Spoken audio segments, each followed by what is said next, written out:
ఉన్నాడు ఆయన, శక్తి కలిగిన దేవుడై ఉన్నాడు ఆయన, మహిమ కలిగిన దేవుడై ఉన్నాడు ఆయన. హల్లెలూయా. ఆయన సమస్తము తన కమాండ్ కింద పెట్టుకోగలుగుతాడు. ఆయన ఏదైనా సరే తన కమాండ్ కింద పెట్టుకోగలుగుతాడు ఆయన. ఏమేన్ రాజులను సైతం తన అధికారం కింద పెట్టుకోగలుగుతాడు ఆయన. ఏమేన్ జంతువులను తన అధికారం కింద పెట్టుకోగలుగుతాడు ఆయన. సూక్ష్మ జీవులను కూడా అధికారంలో పెట్టుకోగలిగిన దేవుడై ఉన్నాడు ఆయన. గాడ్జిల్లాలను కూడా తన అధికారం కింద పెట్టుకోగలిగిన దేవుడై ఉన్నాడు ఆయన. సాధారణ మానవులను రాజులను తన అధికారం కింద పెట్టుకోగలిగిన దేవుడై ఉన్నాడు ఆయన. నీటిని తన అధికారం కింద పెట్టుకోగలుగుతాడు ఆయన. గాలిని తన అధికారం కింద పెట్టుకోగలుగుతాడు ఆయన. పర్వతాలను తన అధికారం కింద పెట్టుకోగలుగుతాడు ఆయన. సృష్టిని తన అధికారం కింద పెట్టుకోగలుగుతాడు ఆయన.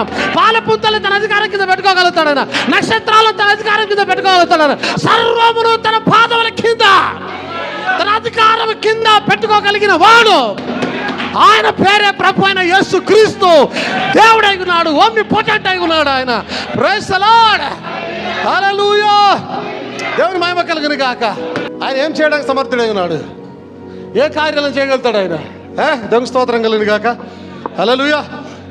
ఒక మాట చదివి ముందుకు వెళ్తాను. యెషయా 40:12. తన పుడిసిటిలో జలములను కొలిసిన వాడేవాడు. ఏ జలాలను? సముద్ర జలాలను. ఏంటి అందరు ఇక్కడ ఉన్నారా? తన పుడిసిటిలో ఏమే జలాలను కొలిసిన వాడేవాడు. జేనతో ఆకాశములను కొలిసిన వాడేవాడు. స్తోత్రం కలుగును గాక. జేనతో ఏంటట?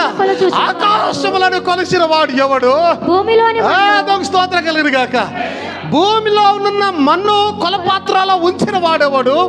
భూమి మీద ఎంత మన్ను ఉందో ఆయనకు ఖచ్చితంగా తెలుసు. ఆ విషయానికి వస్తే దేవునికి స్తోత్రం కలుగును గాక. ఇంకా త్రాసుతో పర్వతములను తూచిన వాడేవాడు. త్రాసులో ఏందంట? పర్వతాలను తూచినవాడు. హల్లెలూయా. ఎప్పుడైనా విన్నారా అండి? ఏ దేవుని గురించి అయినా ఇలాంటి మాటలు విన్నారా? ఏ దేవుని గురించి అయినా ఇలా రాయబడిందా? పర్వతాలను తన త్రాసులో తూచినవాడు. ఎవరు తూయగలుగుతారో తెలుసా? పర్వతాలను త్రాసులో ఎవరు తూయగలుగుతారో తెలుసా?